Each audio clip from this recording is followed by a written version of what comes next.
हिसाब किताब इस बात का नहीं है। हिसाब किताब तो बीजेपी को दिल्ली की 10 साल की सरकार और उत्तर प्रदेश की 6 साल की सरकार का देना है।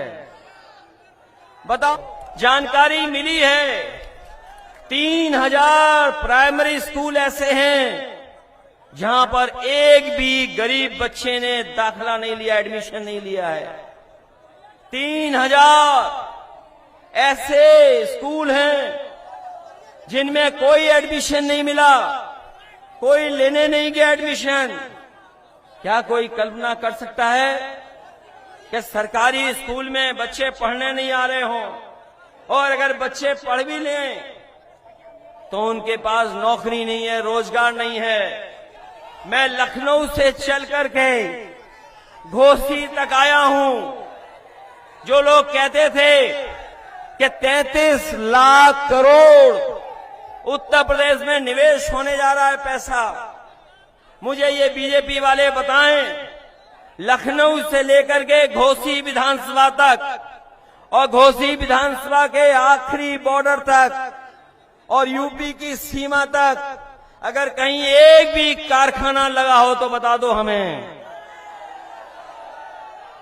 अगर एक भी फैक्ट्री लगाई हो इन्होंने तो बता दो। ये तो कहते थे कि 33 लाख करोड़ रुपए का निवेश हुआ है। लखनऊ से लेकर के घोसी और घोसी विधानसभा से लेकर के आखिरी बॉर्डर यूपी के, अगर एक भी कहीं कारखाना इन्होंने लगाया हो तो बता दो हमें।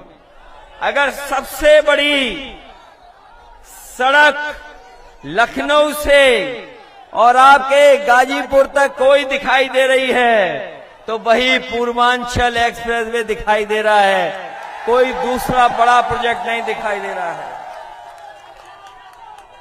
समाजवादियों ने बनाया होता तो आपको कहीं झटका नहीं लगता। इन्होंने बनाया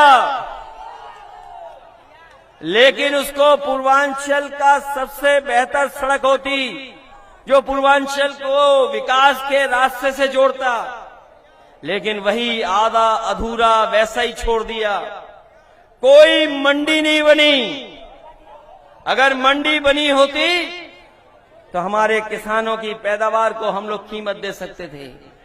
कोई मंडी नहीं बनी।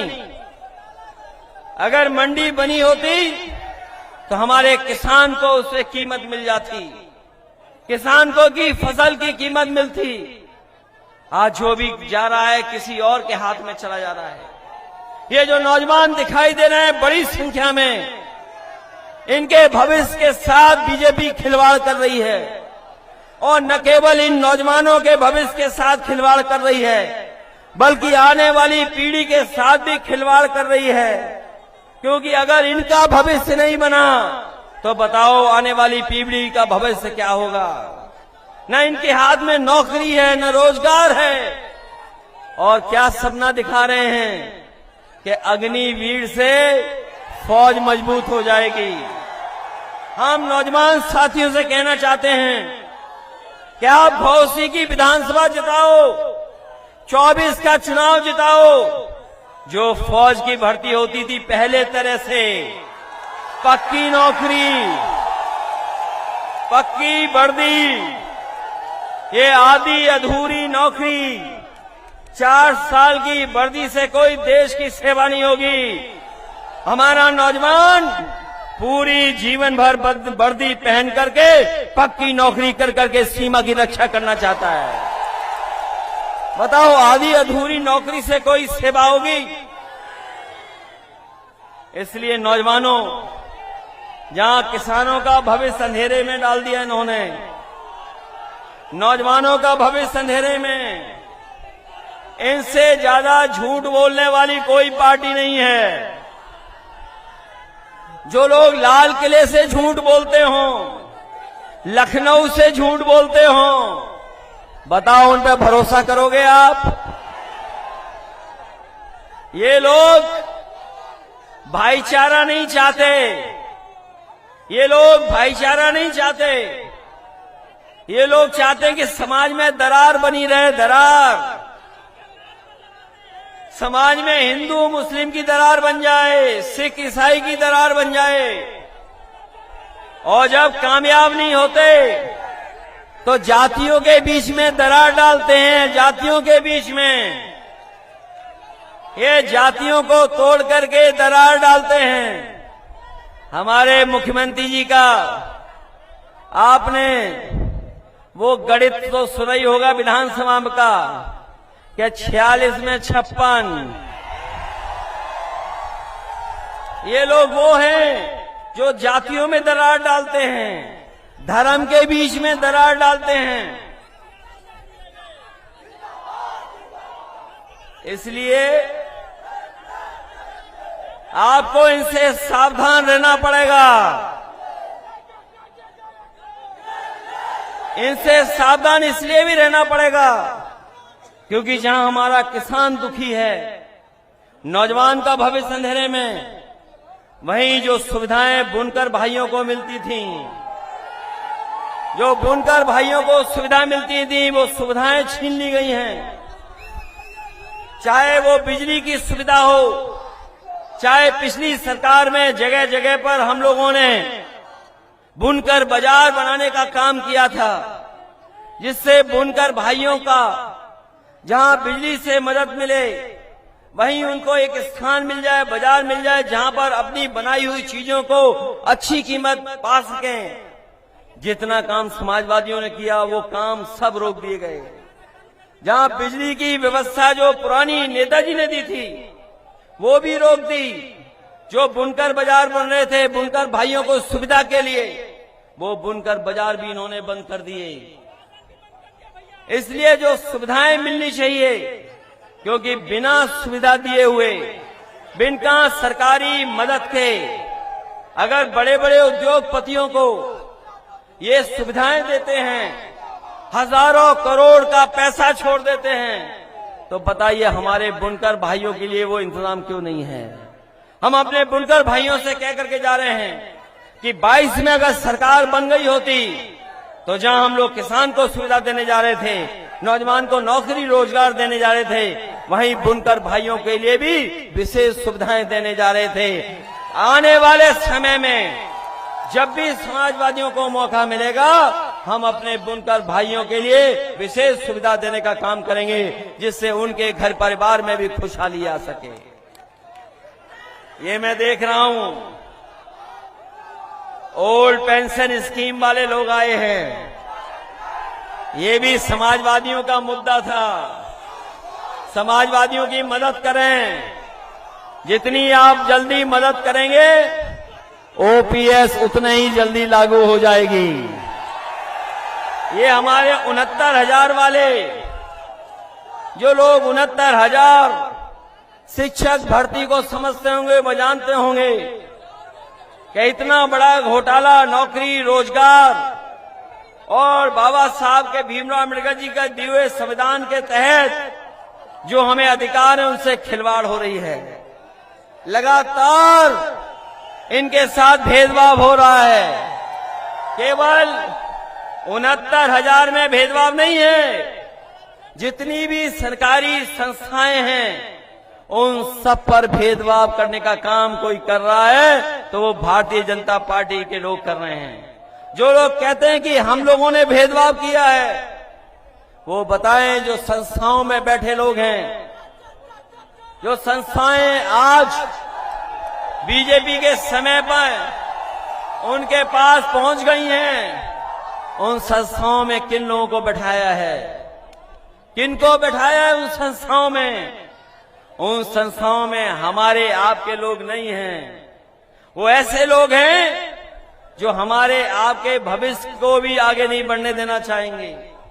इसलिए लड़ाई बड़ी है और ये लड़ाई केवल घोसी विधानसभा के संदेश की नहीं है, ये 24 के चुनाव के लिए भी संदेश है। इसलिए पहले तो ये कुछ वोटों से रह गए थे और कुछ वोटों से पीछे रह गए थे। पिछली बार चुनाव भी नहीं लड़ा पाए, क्योंकि हमें बाहर से भी लोग लाने पड़े, बाहर से भी लोग लाने पड़े इस उम्मीद से कि सब मिल जाएंगे तो हम सरकार बना ले जाएंगे। लेकिन हमें नहीं पता था कि स्वार्थ के लिए कुछ लोग कुछ भी कर सकते हैं। जहां वो उन्हें दिखाई देगा कुछ स्वार्थ, उसी तरफ चले जाएंगे। सुधाकर सिंह जी मामूली वोटों से रह गए थे पिछली बार, वो भी बाई इलेक्शन था, लेकिन ये बाई इलेक्शन अलग तरह का है। सुधाकर सिंह के अलावा और साइकिल के अलावा कुछ दिखाई नहीं दे रहा है। केवल हम लोगों को इतना ध्यान रखना है कि वोट तो है हमारे पास, लेकिन ये वोट पड़ना चाहिए। मैं इसीलिए आया हूं आपसे अपील और निवेदन करने कि हमारे आपके पास समर्थन है, सहयोग है सबका। यहां जितने लोग बैठे हैं उस कोने से लेकर के इस कोने तक, जहां अपनी पार्टी के लोग हैं, दूसरे दल के भी लोग हैं, दूसरे संगठन के लोग भी हैं, वो भी समर्थन कर रहे हैं। कोई जाति धर्म नहीं बचा जो आज समाजवादी पार्टी और सुधाकर सिंह के साथ खड़ी ना हो। इसलिए केवल आपको अपना वोट बचाना है और वोट डालना है। अभी जब चुनाव करीब आएगा, बीजेपी के लोग घबराएंगे तो प्रशासन को आगे कर देंगे, पुलिस को आगे कर देंगे।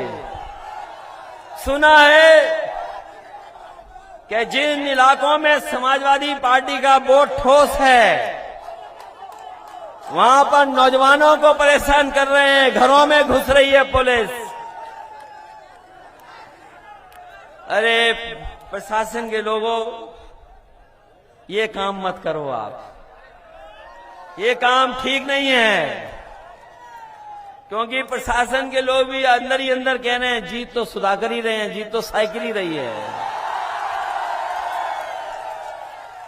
इसलिए किसको खुश करने के लिए आप किसको खुश करना चाहते हो? इसलिए कम से कम हमें उम्मीद है कि प्रशासन निष्पक्ष काम करेगा। और याद रखना हमारे मतदाता भाइयों, नौजवानों, बुजुर्गों, हमें पता है कि मैनपुरी के चुनाव में भी बड़ा प्रशासन कुछ कुछ गणित लगा रहा था। कभी किनकी ड्यूटी लगनी है उसका गणित लगा रहे थे, कभी गणित इस बात का लगा रहे थे कि किसके घर में पुलिस भेजनी है, कभी प्रशासन ये तैयारी करता था कि रात में जाकर के डराएंगे। लेकिन वहां का मतदाता डरा नहीं, उसने कहा आ जाओ, अगर आना है तो आ जाओ, हम पीछे नहीं हटेंगे। और परिणाम ये हुआ कि मैनपुरी से लाखों वोट से हरा करके भेजा। इसलिए घोसी के अपने मतदाताओं, ये घबरा तो नहीं जाओगे? केवल मेरे सामने कह रहे हो कि घबराएंगे नहीं, ऐसा तो नहीं कि 5 तारीख और 5 तारीख से लेकर के 8 तारीख तक आपको पूरी जिम्मेदारी के साथ रखना पड़ेगा। और लोकतंत्र में कोई रास्ता नहीं है, ये वोट ही बदलाव लाता है, वोट ही बदलाव लाएगा। बताओ, ये विरोधी लोग घबराए हुए हैं कि नहीं घबराए हुए हैं? ये मंत्री लोग रुक गए होंगे घरों में, रात में रुके हुए हैं क्या मंत्री लोग? आपको कुछ नहीं करना है, जहां मंत्री घुसे हो चुपचाप वीडियो बना करके भेज देना। अगर मंत्री लोग रुकेंगे तो हम लोग भी रुकेंगे, हमारे नेता भी रुकेंगे। अगर मंत्री रुकेंगे तो हमारे नेता भी रुकेंगे। मंत्री छोड़ जाएंगे जिला तो हम लोग भी चले जाएंगे। इसलिए मैं जान रहा हूं बहुत जोश है यहां पर, बहुत उत्साह है, और ये वो जोश उत्साह ऐसा है कि जो ठंडा नहीं होने वाला है 5 तारीख तक। मैं जानता हूं जितना पसीना आपको आया है उससे ज्यादा हम लोगों को भी आ रहा है। इसलिए सवाल आपके सामने वही बुनियादी हैं। वही किसान संकट में है, खेती करने वाला किसान हमारा संकट में है। नौजवान के भविष्य के लिए कोई सरकार काम नहीं कर रही। एक भी अस्पताल ऐसा नहीं जहां पर गरीब का इलाज हो जाए, दवाई मिल जाए। एम्बुलेंस व्यवस्था भी खराब कर दी। जो हमारी 100 नंबर गाड़ी थी 112 कर करके, वो भी खराब कर दी। उसमें भी कोई व्यवस्था बदली नहीं। और आज तो ऐसा माहौल है कि जहां पर हर वर्ग के लोग आपके समर्थन में जुड़ गए हैं।